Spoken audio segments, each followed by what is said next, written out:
he told me, I was like, I need to walk and listen to this album. And he was like, why are you doing that? Because I was going to the grocery store. I didn't need to buy anything. But I was like, well, I'm going to listen to this album. I need to walk somewhere. And he's like, why don't you just listen to into your room? And I'm just like, no, I'm going to be walking. And that is exactly what I needed to do for this album. And I'm so happy I was walking for this part. What does that even mean? Like, what is everything you just said means nothing. What I said meant nothing but everything like High Road. Just mess, wreck, but fun. And you sort of get it.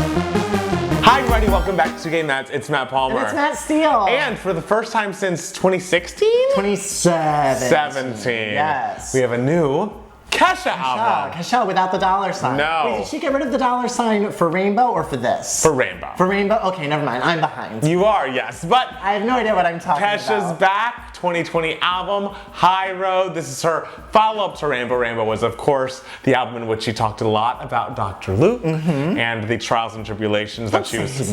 I'm sorry, I apologize. The trials and tribulations that she's gone through in relation to that. And I feel like this album is a bit of a return to form, but still a little bit of a foot in both camps. It's very much a foot in both camps. Yeah, and I think a lot of times it works very well. Sometimes it does not. Interesting.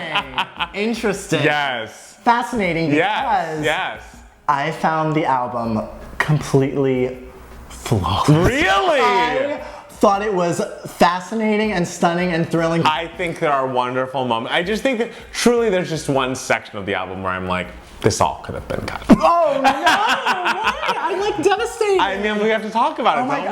I'm like really nervous. It's fine. I'm like shaking. I like a lot of it. I think there's a beautiful album, a perfect album in here. Well, but there are just moments where I was just like, honestly, we'll get into it. It's honestly more of a sequencing thing because I feel like that all of the tracks I don't like are clumped together. I loved this album. I mean, well, let's discuss it. But we were talking before we were recording, before we listened to the album, about a pre-release. I think it's actually her official next single, Tonight, which is Wackadoodle.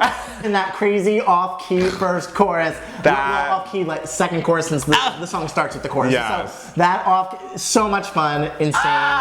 We could have cut that off-key chorus. No, and just make it real. Like, what are we doing? This isn't a Weird Al album. Let's get into the song. It's We're All Wrecks, and so the song will be a wreck, but a fun wreck. I just feel like the verses are so excellent. Like, bitch, you're going out tonight, I want to stay home. I can't have parts of the song not be good when that's the fucking verse. That verse and that pre are 10 out of 10, and then we're gonna do the silly fake chorus. I can't have that. It gets to a real chorus. It does. I think it's good. It just is a little, which is, I guess, the Kesha motto. It's a little messy. I love it. I mean, I like it. I think it's very good. My Own Dance has grown on me a lot since it was the pre-release single. This is the first time I heard it.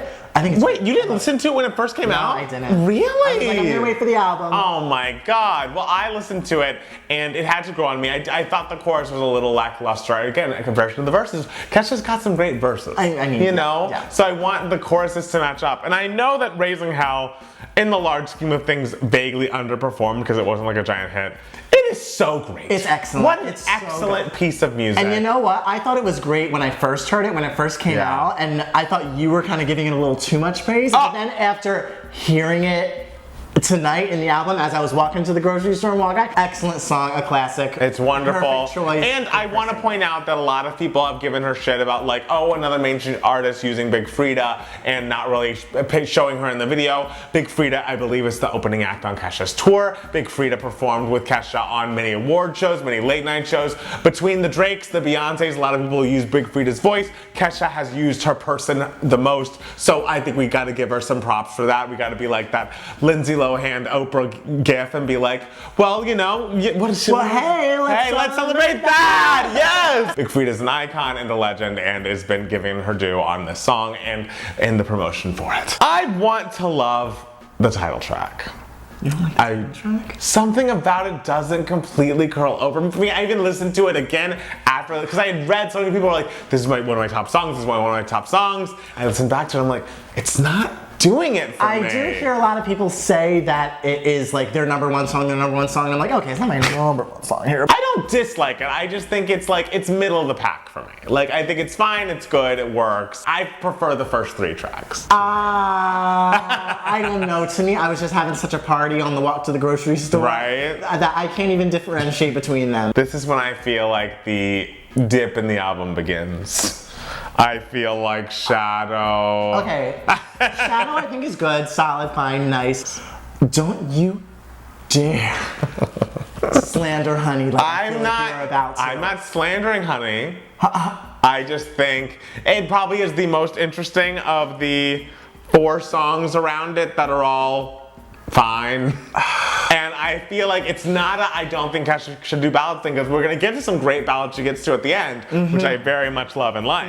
I just find Shadow, Honey, Cowboy Blues, and Resentment to be forgettable and throwaways and unnecessary. Okay, alright. How can you say Honey is forgettable? It's got such an attitude, such a point of view. And then the Cowboy Blues, it's just so Kesha. Just like, well, I could never find love. Oh, that one guy at the bar could have been it. We could have fucked up our lives, but like, I feel like there are moments in the pre-chorus where it's just like a sentence that should have ended. It's just like, we're just talking and talking, and I'm like, Kesha, you don't like wrap it up. I know you don't like those things. You don't. You like a nice solid structure. I love a structure. This is Kesha. This is Kesha. I understand. And just be silly and goofy. But Kesha's amazing at doing a great melody and putting together a perfect pop song. So when she's not doing it, it frustrates me. She's good at mishmashing it all together. That's what it is. Yes, but in a way that makes sense. I just feel like these they range from boring to messy, and boring and messy are not a combination I need. I'm sorry, I have to speak my truth. Resentment, I guess I say, to me it is maybe like the one on the album I won't put on my shuffle. Okay. But I think it's nice, pleasing to the ear, it's emotion. It's that's what I like about it, is like all this stuff is the emotional stuff. It feels emotional, but it's not like ever heavy. Little Bit of Love is when we start to breathe again. Okay.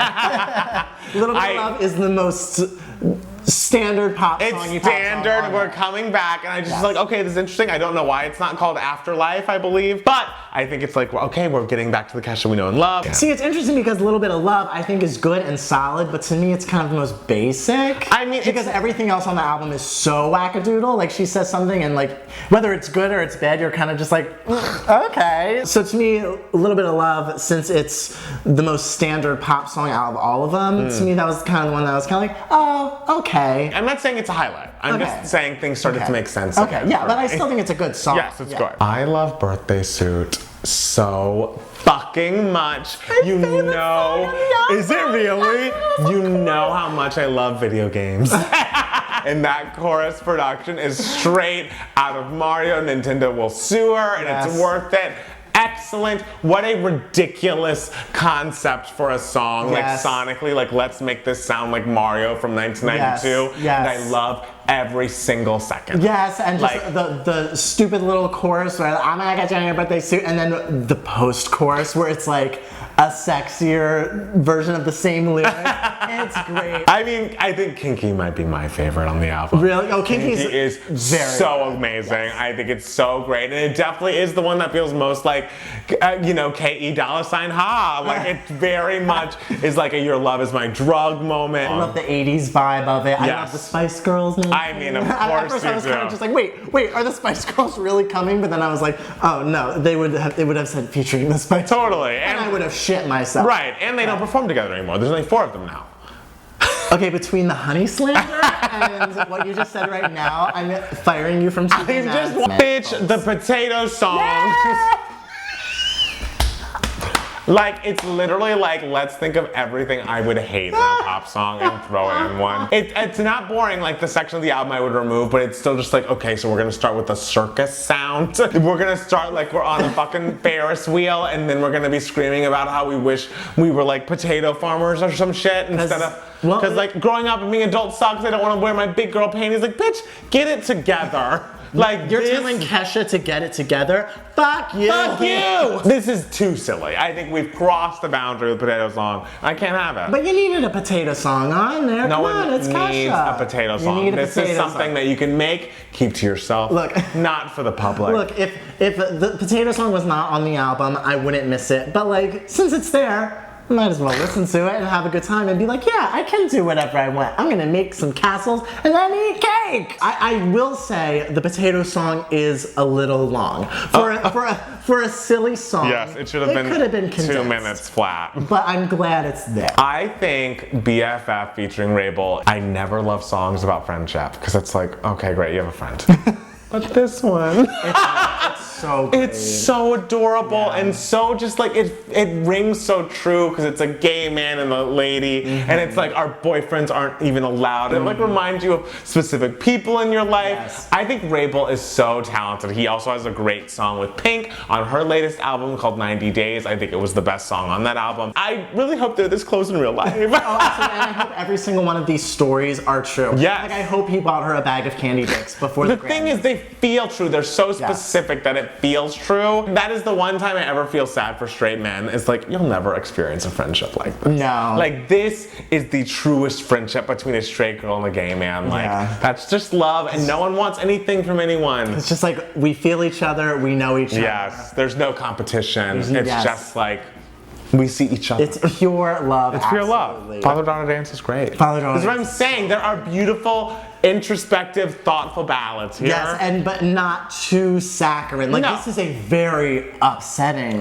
thing that she's singing about. How she does she like never know her father? I don't even know. I mean, I have to look into it. A very upsetting thing she's singing about, but the song kind of jams. Like it's kind of, you're kind of just like, yeah. And so simple. I feel like I understand who you are and how you deal with your emotions, Kesha. Like I feel like I'm your BFF in that BFF song. Like I feel like that's what I love about this album is I feel like I know her and I feel like I'm buds with her. The idea that she's like, I'm never gonna have a father-daughter dance is so specific. It's not like, oh, will he walk me down the aisle? Because you don't even, because people have done that so much, but you don't even think about the father-daughter dance sometimes. Yeah. And it's like, oh, that is a weird thing that you won't have. Like you can tell it's something that like she just like thought of randomly one day as an adult. Just Right. like, oh, I'll never. And she's like, I don't know if I'm gonna have kids because I don't want to fuck them up the way you fucked me up. And I know. it's like, it's real and it bops. You know? Love Chasing Thunder. Chasing Thunder's wonderful. Chasing Thunder is lovely, and I love that beat that comes in. It's so driving. It's almost like a One Republic moment. And I really like them. Summer was just added to the album. I saw 4 days ago, 4 or 5 days ago. I saw that. And I like it. I love Summer. Summer's like top 3. Really? I love Summer. To me, Summer just feels so real, and it feels like such a real romance, and a romance that I could have or maybe have had. Just like, oh God, remember that time? Let's like do it again, but like sorta. Like, I just love her point of view because it's just so, it feels so casual but wild, and part of me felt like, well, we could have ended with Chasing Thunder. Chasing Thunder is, I feel like, what the obvious choice to end now. Yeah. But for some reason, I love it ending on Summer. Maybe because I just loved Summer so much. Good for you. Yeah, I love this whole album. All right, that's even surprising. that damn potato song. I cannot believe you don't like honey. I mean, I cannot believe you don't like honey. Maybe I'll like it more. Maybe it'll grow on me. Maybe it's just its neighbors are bad, but yeah, it's all. You And know. the Cowboy Blues is. I get that one pre-chorus you don't like, but like, come on. I'll give it more listens, but I feel like if we were to take out those 4 tracks, I would be with you. Okay, I would but love it. still, it's a 16-track. That's true, album. and I'm not saying it's bad. That's the thing. I'm just being, you know, course. I have to express my emotions. I have to express my feelings. That's what this channel's about. I really love it, and I'm so shocked at how much I love it. I mean, I think it's great. Yeah, I really just had a great time on my way to the grocery store. People, tell us below. Are we saying too many good things of this album? Do you have stronger feelings? Do you feel like this is Kesha's best work? Do you miss her rainbow sound? Tell us below in the comments. Also follow us on Twitter and Instagram at Matt Palmer Music. It's Matt Steele. And at 2 Gay Mats for both of us. Make sure to listen to our podcast. Search 2 Gay Mats, TWO, in your favorite podcatcher. Go to patreon.com/2gaymats. And for as little as $1 video, you can get an extra bonus video from us every single week. Well, not a video, bonus podcast. Yes, We've changed and it's 2020. And we love you, Adam Parnell. Yes, our icon and our legend. We have another legend, but anonymous. Shh, we can't tell you. Thank you guys so much for watching. We love you so much. We'll be back soon with another brand new 2 Gay Mats. Bye, we love you, Kesha. Bye.